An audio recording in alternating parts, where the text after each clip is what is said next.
I was in a packed university lecture hall a few weeks ago, the kind with dark wood paneling that's supposed to make you feel like you're somewhere important. The professor, a very distinguished man, put up a slide. On it, just 3 words in Latin.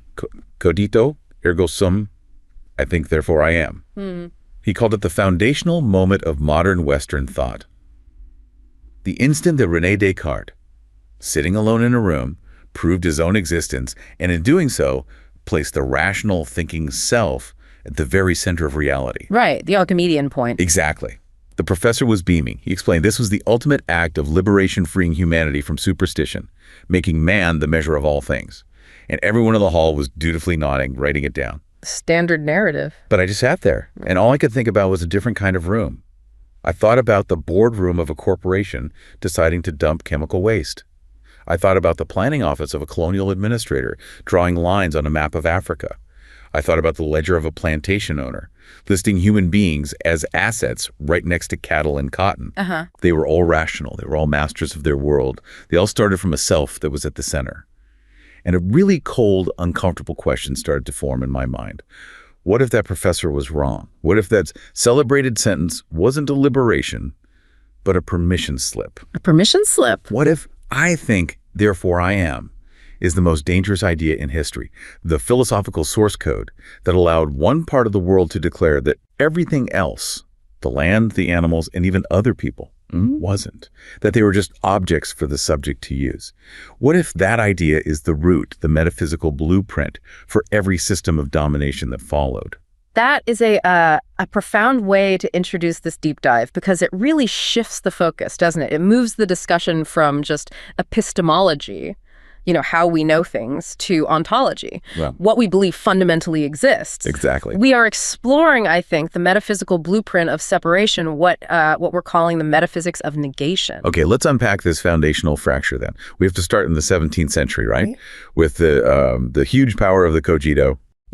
This assertion, I think, therefore I am, it's celebrated because it establishes the human self as this certain undeniable starting point for all knowledge. It's seen as the peak, really, of philosophical subjectivism. That's right. Descartes, well, he sets out to doubt everything. Yeah. Absolutely everything that can possibly be questioned. He doubts his senses. Are they reliable? Exactly. He doubts the physical world. He even doubts if he's awake or dreaming. But the one thing he finds he cannot doubt is the act of doubting itself, which is, well, it's a process of thinking. Okay. Therefore, the I that is doing the thinking must exist, and that becomes the rock, the certain foundation for all other knowledge claims. But the consequence is massive, isn't it? Oh, absolutely. The rational thinking self becomes the only truly real subject. It kind of consolidates the entire universe around its own existence, and later it even uses its own existence as proof for the existence of God and external substances. So everything else, the outside world, it's immediately sort of demoted in status. Precisely. If the self is the one point of absolute certainty, then the cosmos outside of that self gets reduced. It becomes just a set of objects. Wow. The universe kind of loses its inherent truth, you could say. Its meaning only comes through the image that the human being makes of it. Which leads directly to this split you mentioned, this rigorous ontological dualism. Exactly. That's the structural separation, the great divide that really defines the modern era. You have mind res cogitans, which is non-corporeal, unextended, a thinking thing. The I. The I. And then you have matter res extensa, which is corporeal, extended in three-dimensional space. And crucially, unthinking. And the key detail is that these are defined as totally separate substances. Utterly different, created substances that are so fundamentally different they could, in theory, exist in complete isolation from one another. That's the core idea. That conceptual isolation, that moment where the mind just sort of detaches itself entirely from the physical world. That feels like the hinge point. It is. It's the philosophical mechanism, really, that enables the kind of practical detachment we see play out later in history. Yeah, you mentioned that detachment. Can we make that more concrete? There was an example, right? Right. About an 18th century physician. Yes, exactly. It illustrates this really powerfully. We can draw on, the kind of thinking that was prevalent among these new rationalist minds. So imagine a physician from that era steeped in Cartesian logic, looking at a woman who is dying in a hospital bed. Okay, let's call him Dr. Antoine. He's convinced, like, cold, rational measurement is the only way to truth. Right. So he doesn't see her, the person. He sees a case. He sees a machine that's malfunctioning, a series of objective systems that need analyzing. He's focused on what it can measure. Totally. Her respiratory rate, her temperature, the physical and chemical processes happening in her res extensa, her extended matter. Those are the real facts for him. But her fear, her suffering, her worries about her family. Those are subjective. They're non-measurable states of the non-corporeal mind. So they get dismissed. They're irrelevant, maybe even unreal in a way, to the rational process he's engaged in. The dualism gives him permission. Intellectual permission, yes, to treat the patient not as a whole suffering person, but as a collection of parts, an object of study. That freezing of empathy, that cold separation that's rooted right there in the subject-object divide. That's the birth of this metaphysics of negation you talked about. That's the core thesis we're exploring here. This ontological isolation, this belief that the self can stand alone, completely separate, it becomes the metaphysical blueprint. It's the pattern for every system of domination that relies on abstraction and distance. So negation isn't just ignoring something. No. Negation is the refusal, the active refusal to recognize the fundamental realness or the agency or the personhood of anything beyond one's own isolated thinking self. So if the subject, the I, negates the object, the other, they're not just saying, I don't care about you. Yeah. They're making a much deeper claim. A philosophical assertion, exactly. They're saying you don't exist in a way that truly matters. Or maybe your existence is fundamentally just a resource for mine. And the argument is this is the root of all oppression. That's the connection being made, yes. Racial, economic, ecological oppression. They all arguably stem from this mechanism. It allows one part of the world, the privileged subject, to declare that everything else, the land, animals, other marginalized people, wasn't real to begin with. Demoting them completely. To background or resource. Once you've achieved that ontological isolation in your thinking, well, cruelty can become almost a logical, non-ethical transaction. It's chilling. And how does this way of thinking shape how we even acquire knowledge? There's a critique here about the Western way of knowing, isn't there? The focus on vision. Yes, the hegemony of vision. No. Western epistemology became overwhelmingly vision-centric. And the reason proposed is that sight, more than any other sense, facilitates the kind of disembodiment and abstraction needed for this separation. Well, think about the other senses. They require closeness, interaction. To taste something, you have to take it in. To smell it, you inhale its essence. To touch, well, you have to physically meet the object. Right, there's a connection. These senses force a kind of mutual affection, a participation. But vision allows for distance. You can look at a mountain range or another person from far away. You don't have to engage. You're not implicated in the same way. And this distance enables certain philosophical ideas. Two crucial properties, according to this critique. First, simultaneity of presentation. You get this static, seemingly complete picture all at once.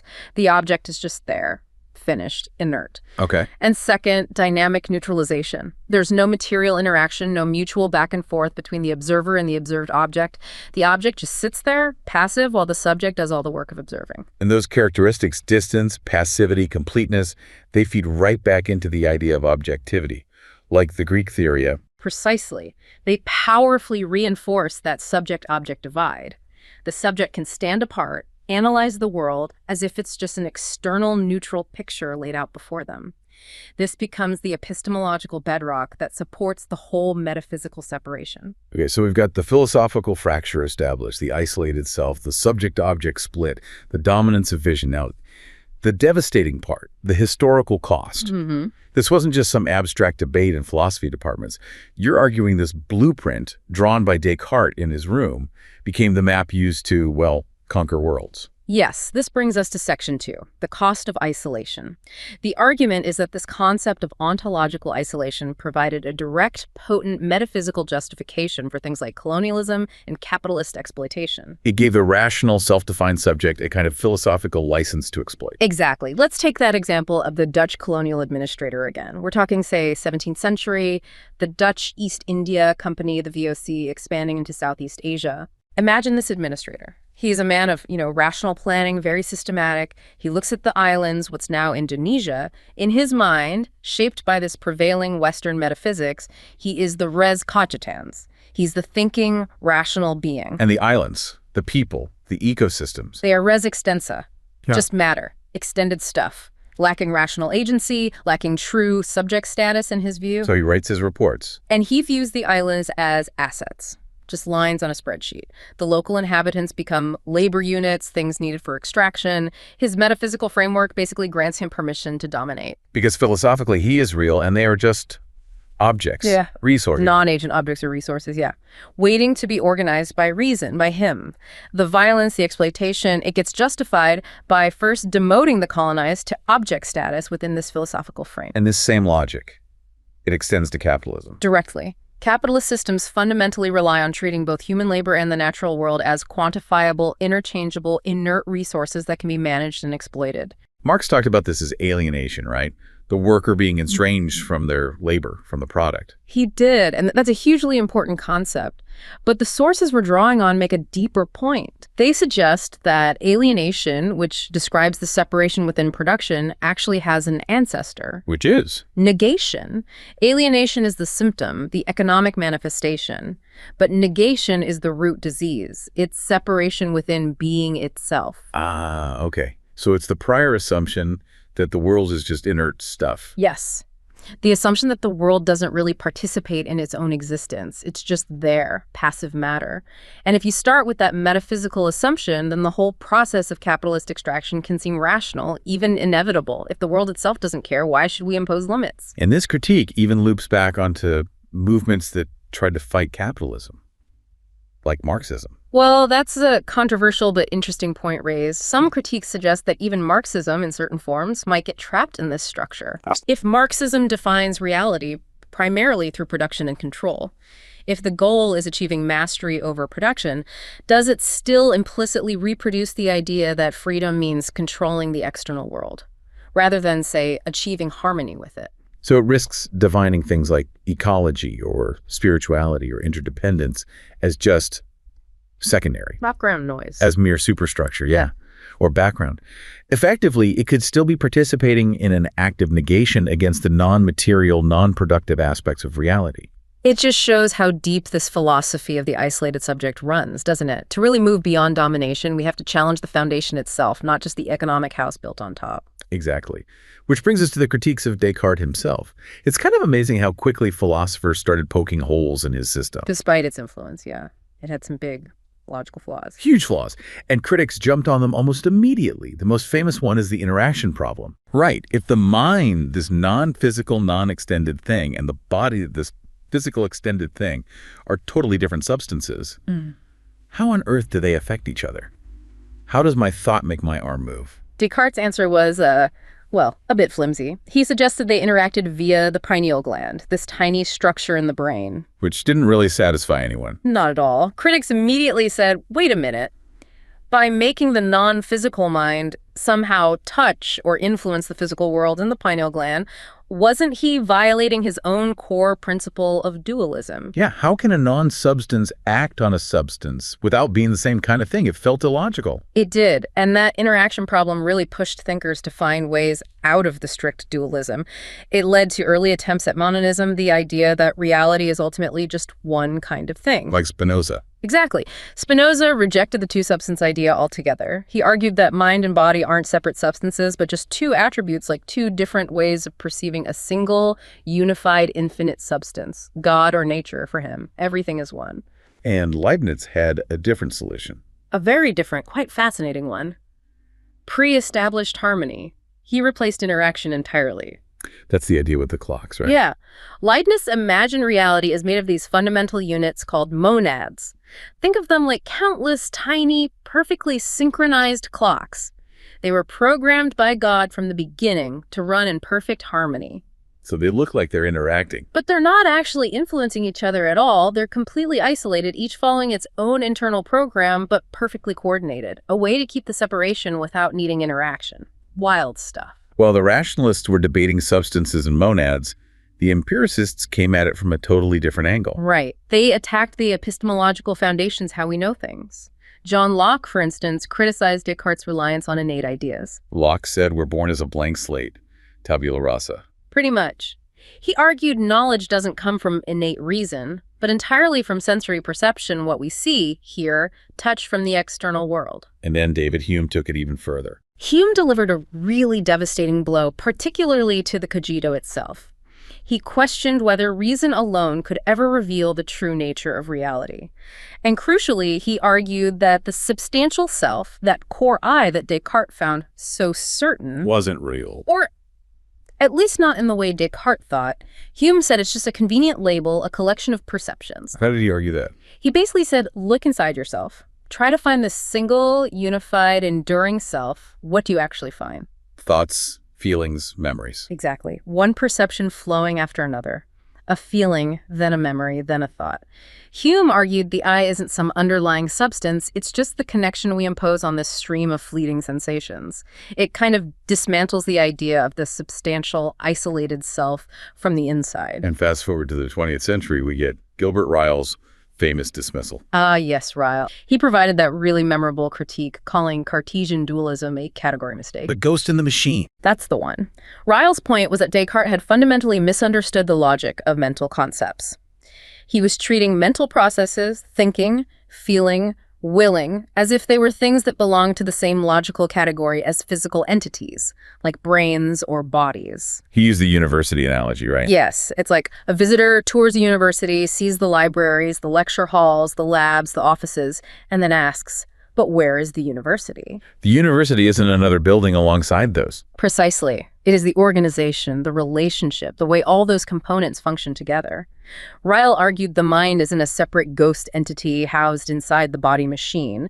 It's the pattern of behavior, the way the organism functions, the organization of its processes. So we have this whole history of critique, centuries of it. Rationalists, empiricists, 20th century philosophers, all showing the logical problems with this isolated, static, self-sufficient substance. It's a real philosophical demolition job in many ways. Yet, and this is the crucial question, if the critiques were so powerful, why did this Cartesian way of thinking, the subject-object split, remain the sort of default operating system for so many economic and political institutions for centuries? That's the million-dollar question, isn't it? I think the answer has to be about power. Because the concept of the isolated, rational subject, even if it's philosophically flawed, is incredibly useful for justifying control and exploitation. It provides structural power. Immense structural power. It allows the subject to view the object, whether that's nature or labor or colonized people, as separate, passive, and available for manipulation. Moving toward a more relational way of thinking requires giving up that controlling distance, that sense of mastery.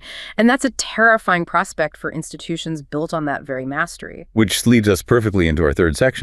If the isolated static substance is the core problem, then the solution have to involve flipping that view entirely. Exactly. It requires a relational turn, moving towards what's known as process ontology. Okay, so process metaphysics. What's the core idea here? It's a rejection of substance. A radical rejection, yes. Traditional Western philosophy, going way back to the Greeks, tends to focus on being, on static, self-contained entities or substances. Process philosophy says, no, that's not fundamental. Reality is defined by becoming. Becoming, so constant change. Activity. Yes. The core tenet is that reality is fundamentally defined by dynamic relations, activities, and interactions. Nothing truly is in isolation. Things are defined by their ceaseless activity, their connections, their interdependence. So an entity's existence is contingent, dependent on its network. Exactly. To say reality is processual means an entity's existence is a contingent fact, can't be fully understood or even exist as it is in isolation. It only exists within a complex network of relations. If you take away the environment, the network, the entity ceases to be what it is. Absolute isolated being is seen as a philosophical fiction and abstraction. Think of a flame. What defines the flame? Is it the specific molecules of gas burning at any given microsecond? No. Its identity is the continuous process of combustion, the ongoing interaction with oxygen, the drawing on the fuel source. It's pure process. We can test this idea of dynamic identity with that classic thought experiment, right? The ship of Theseus. Perfect example. If you gradually replace every single plank and nail of the ship of Theseus over years, is it still the same ship at the end? A substantialist would look for some unchanging essence, maybe the original design or material. Right. A structuralist might look for an invariant formal structure or pattern that persists. But process ontology says it says both of those miss the key element, contingency. Process identity isn't some fixed thing, either substance or structure. It's dynamic, it's relative, it's non-primitive. It's a constructive notion, something that's actively maintained. Yes. The identity of the ship or an organism or a person is stabilized, it's held together, by the continuous interactions within a system environment pair. The identity is the ongoing capacity to maintain that specific set of dynamic relationships. But that immediately brings up the boundary problem, doesn't it?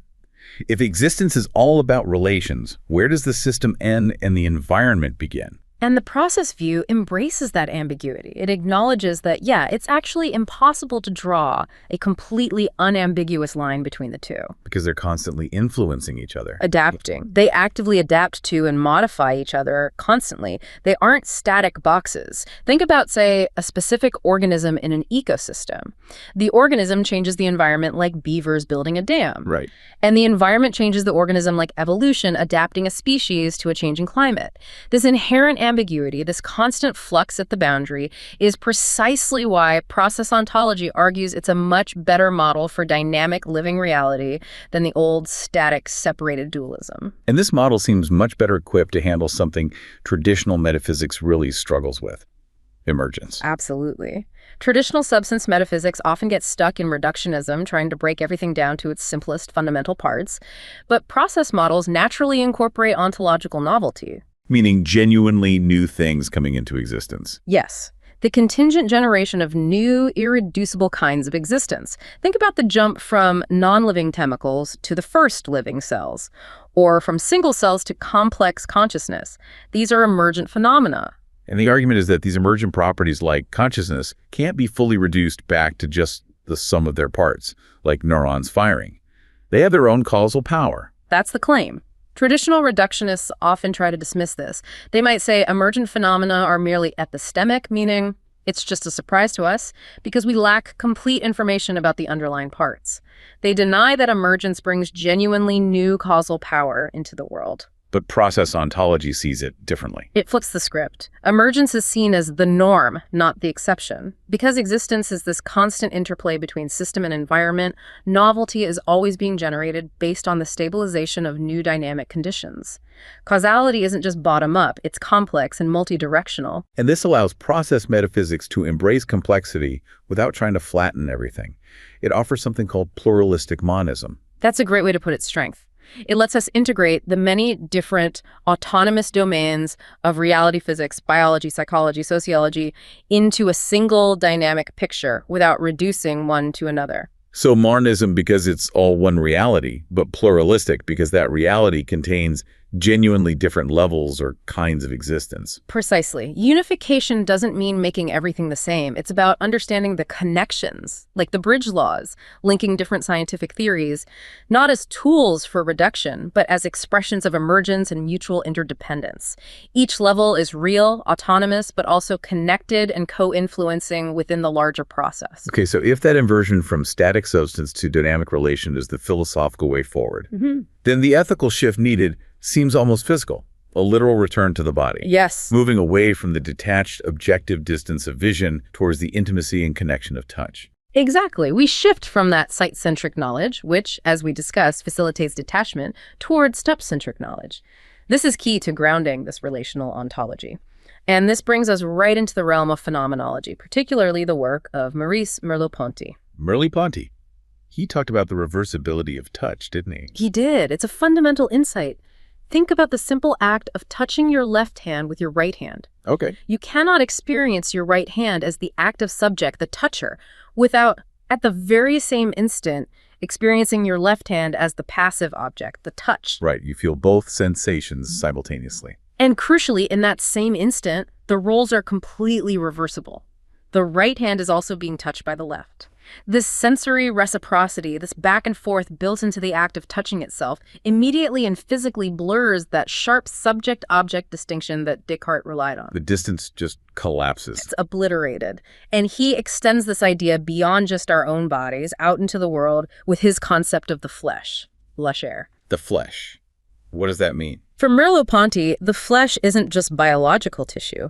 It's the fundamental fabric of existence, the medium through which things are visible and tangible. He argues that my flesh, my embodied self, and the flesh of the world are deeply interrelated, even inseparable. We're woven from the same elemental stuff. So there's this profound physical intimacy with the world. Yes, a continuity. This embodiment is the absolute antithesis of the dualist's detached, disembodied intellect floating above the world. So where vision, as you said, emphasizes distance and neutrality, touch inherently promotes proximity, interaction, and reciprocal knowledge. You can't touch without being touched back. Precisely. And this embodied reciprocal knowledge is seen as essential if we want to move past that historical drive to control and possess the world through abstract thought and separation. And this kind of embodied relational knowing, it naturally leads to a different kind of ethics, doesn't it? The ethics of care. It provides the critical foundation for it, yes. Yeah. Care ethics emerges as a direct challenge to the dominant Western ethical tradition. Which tends to focus on universal principles, right? Like Kant's categorical, imperative, abstract rules that should apply to everyone, everywhere, regardless of the specific situation or relationships involved. Exactly. Care ethics pushes back against that universalist abstract project.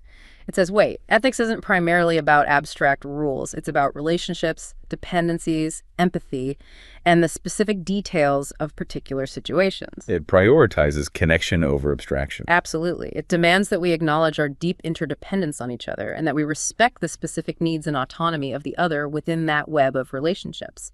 Remember how dualism denied dependency, constructed the other as separate and often inferior? Yeah. Well, care ethics, rooted in this embodied relational knowledge of touch and connection, directly confronts and counters that foundational denial.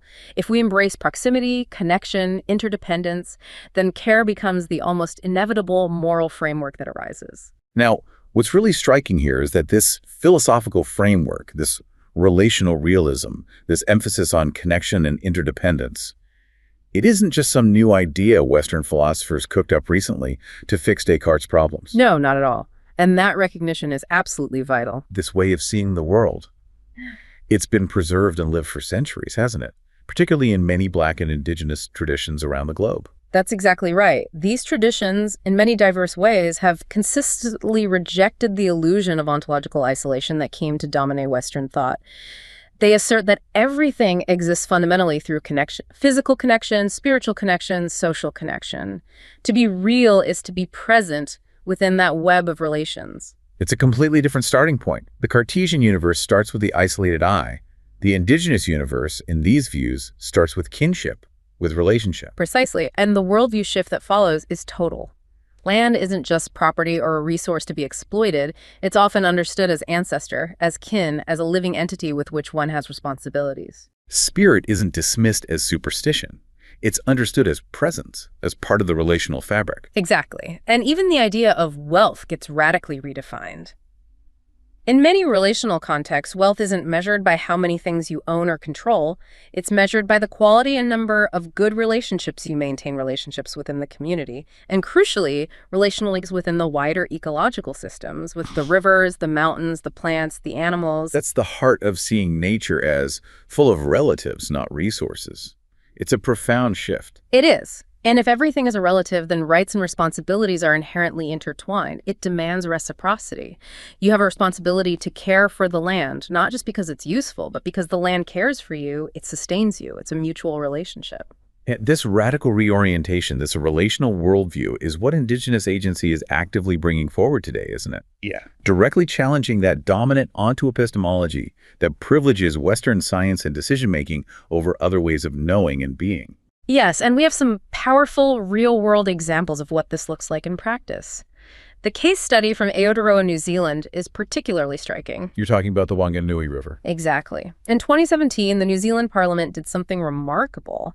It granted the Wanganui River legal personhood, recognizing it formally as Te Awa Tupua. And this wasn't just about environmental protection, was it? It was deeper than that. Much deeper. It was a profound ontological assertion grounded in the worldview of the Wanganui Maori iwi, who have always held that the river is a living being, an indivisible whole, and an ancestor. The core concept being, ko te awa, ko te awa ko o, I am the river and the river is me. Precisely. This legal recognition fundamentally shifted the power dynamic. It empowers the Maori-iwi as kaitiaki, as guardians, stewards, caretakers, embodying their deep spiritual and ancestral responsibility for the river's well-being. So governance moves away from the standard Western model of just managing the resource based on scientific data and regulations, Towards an indigenous model of listening to the ancestor, allowing the deep cultural and ecological relationship built over centuries to guide decisions about the river's future. The river itself now has legal standing, its own identity, rights, duties, and interests that must be considered. Its voice, mediated through its guardians, has to be part of the conversation. Its relational ontology enacted in law. That's incredible. And there's another example from Australia. Yes, the Ngarrindjeri people's work on water management in South Australia. The Ngarrindjeri nation asserted their sovereignty and their inherent rights and responsibilities to govern the water systems within their traditional lands, the Root. And they operate from their own worldview. Yes, a worldview that emphasizes connection, reciprocity, the spiritual health of the land and water, Yarluar Ru, meaning sea country. By grounding their management practices in these principles, they've actually developed really innovative environmental solutions. Which have had tangible results. Absolutely. Reports show improvements in things like fish stocks, river flows, and overall ecosystem health. And crucially, this process has also enhanced Ngarrindjeri well-being, culturally and spiritually. It demonstrates that solutions rooted in connection aren't just ethically sound, they can be incredibly effective ecologically. And it highlights a critical point. Just borrowing indigenous knowledge without actually shifting power and respecting indigenous governance based on their worldviews. That's just another form of colonialism, isn't it? It can be, yes. True decolonization requires challenging the underlying onto epistemology. Sovereignty itself, the right to operate from one's own relational worldview, is the essential ontological work needed to begin reversing centuries of negation. So wrapping this up, the path we trace today is pretty staggering. We went from one Latin sentence celebrated as the dawn of modern thought, Cogito ergo sum, all the way to global systems of extraction, domination, and ecological crisis, showing how that core belief in the isolated thinking self arguably provided the metaphysical permission slip, the philosophical license for these crises through this mechanism of negation. The ultimate takeaway, it seems, is that the idea that only the thinking subject is truly real isn't just a philosophical mistake tucked away in old books. It's perhaps the oldest, most powerful justification for empire, for treating the world as dead matter.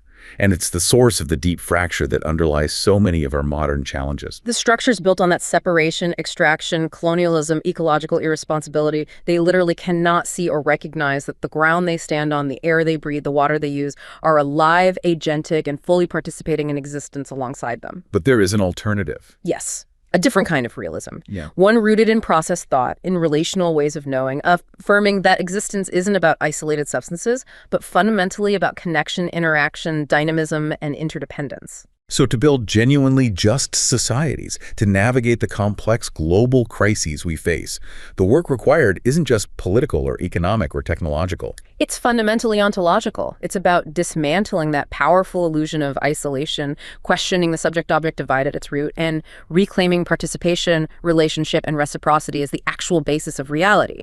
Existence fundamentally is relationship.